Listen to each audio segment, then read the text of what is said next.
আলহামদুলিল্লাহ ওয়াসসালাতু ওয়াসসালামু আলা রাসূলিল্লাহ। আসসালামু আলাইকুম ওয়া রাহমাতুল্লাহ। আজ শুক্রবার সকাল সকাল বুধ করে বাইকটা নিয়ে চলে যাচ্ছি ইউনিভার্সিটি। আইআইইউসি কম্পিটিটিভ প্রোগ্রামিং সোসাইটির পক্ষ থেকে জুনিয়র কন্টেস্ট 25-এর দায়িত্ব পেয়েছি, তাই ইউনিভার্সিটি চলে আসছি।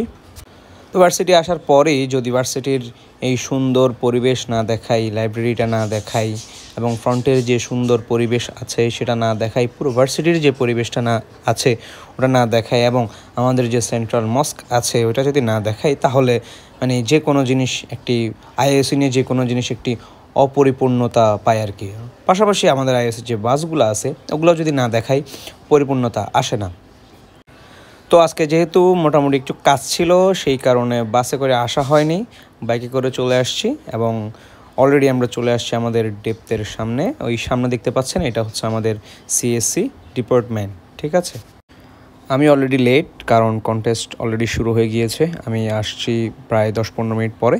দেখতে পাচ্ছেন ইন্ডিভিজুয়াল কন্টেস্ট, একজন একজন করেই পার সিটে তারা কন্টেস্ট দিচ্ছে। প্রবলেম সলভিংয়ের পাশাপাশি তাদের স্ট্যান্ডিংগুলো আমরা প্রজেক্টরের মাধ্যমে হোয়াইট বোর্ডে টাঙায় রাখছি, যাতে তারা প্রবলেম সলভিংয়ের পাশাপাশি তাদের যে স্ট্যান্ডিংটা আছে সেটা দেখতে পারে। সকালবেলা নাস্তা করে আসি নাই, তাই সিপিএসকে ধন্যবাদ যে আমাদের জন্য শুভ অনুষ্ঠানের প্যাকেটে করে এত সুন্দর একটি আয়োজন করার জন্য। তো কন্টেস্ট শেষ হওয়ার পর একটু ফুটবল না খেললেই নয়, এটা হচ্ছে আমার পার্ট টাইম একটা কাজ আর কি। তো আজ এই পর্যন্তই, জুনিয়র কন্টেস্ট শেষ, দেখা হচ্ছে পরে।